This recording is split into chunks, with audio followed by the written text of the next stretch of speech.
की कहानी एक सच्ची घटना पे आधारित हॉरर स्टोरी है जो कि दिल्ली की सबसे डरावनी पीजी हॉस्टल की है। दिल्ली के दिल में स्थित एक पुराना पीजी हॉस्टल जिसका नाम सरोज निवास था, कई सालों से वीरान पड़ा था। यह जगह किसी जमाने में छात्राओं से गुलजार रहती थी, लेकिन अब इसके नाम मात्र से लोग डरते थे। इस हॉस्टल के बारे में कहा जाता है कि यहाँ कुछ ऐसा हुआ था जो किसी के भी रोंगटे खड़े कर सकता था। सरोज निवास 1970 के दशक में बनाया गया था। यह 4 मंजिला इमारत पुराने ब्रिटिश आर्किटेक्चर का नमूना थी। पहले यह बेहद लोकप्रिय था और देश भर से छात्राएं आकर यहाँ रहती थी, पर एक घटना ने इस जगह की छवि को हमेशा के लिए बदल दिया। एक रात हॉस्टल की तीसरी मंजिल पर रहने वाली एक छात्रा राधिका रहस्यमय तरीके से गायब हो गई। उसकी खोज के लिए पुलिस और स्थानीय लोग आए, लेकिन वह कहीं नहीं मिली। कुछ दिनों बाद उसकी लाश हॉस्टल के पीछे एक कुएं में मिली। उसकी आंखें खुली हुई थी और चेहरे पर एक अजीब सी मुस्कान थी। यह घटना पूरी दिल्ली में चर्चा का विषय बन गई। राधिका के मौत के बाद हॉस्टल में अजीब घटनाएं शुरू हो गई। छात्राएं शिकायत करने लगी कि रात को किसी के रोने की आवाज़ें आती हैं। कुछ ने बताया कि उन्होंने सफ़ेद साड़ी में एक लड़की को गलियारों में चलते हुए देखा है। हॉस्टल की एक वार्डन का दावा किया कि उसने तीसरी मंजिल के एक कमरे में खुद राधिका को देखा है, जो उसे घूर रही थी। उसने बताया कि राधिका के चेहरे पर वही अजीब मुस्कान थी जो उसके मौत के वक्त थी। 2020 में हॉस्टल को फिर से खोलने का फैसला किया गया। इस बार इसे एक किफ़ायती पीजी के रूम में पेश किया गया।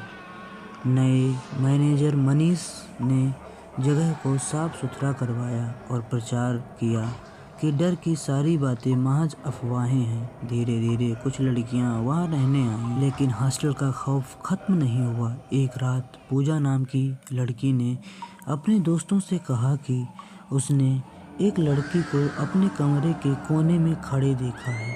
वह सफ़ेद कपड़े पहने थी और उसकी आंखें पूरी तरह काली थी। पूजा डर के मारे बेहोश हो गई।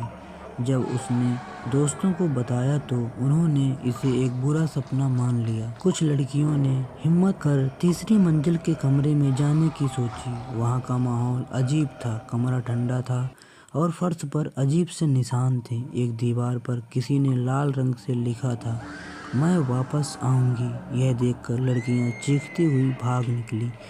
एक दिन हॉस्टल की लाइट चली गई। पूरा हॉस्टल अंधेरे में डूबा हुआ था।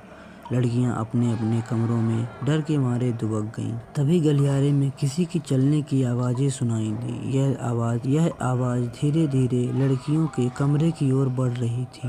पूजा ने दरवाजे के नीचे से झांक कर देखा। उसने देखा कि कोई सफ़ेद साड़ी में एक लड़की घूम रही है, लेकिन उसके पैर ज़मीन से कुछ इंच ऊपर हैं। वह तेज आवाज़ से हंस रही थी। पूजा ने घबरा कर दरवाज़ा बंद कर लिया और दोस्तों को फ़ोन किया।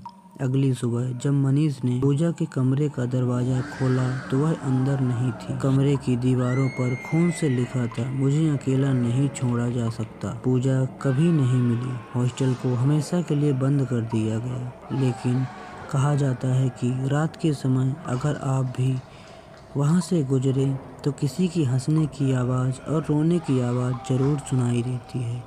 आज भी सरोज निवास दिल्ली के सबसे डरावने स्थानों में से एक माना जाता है।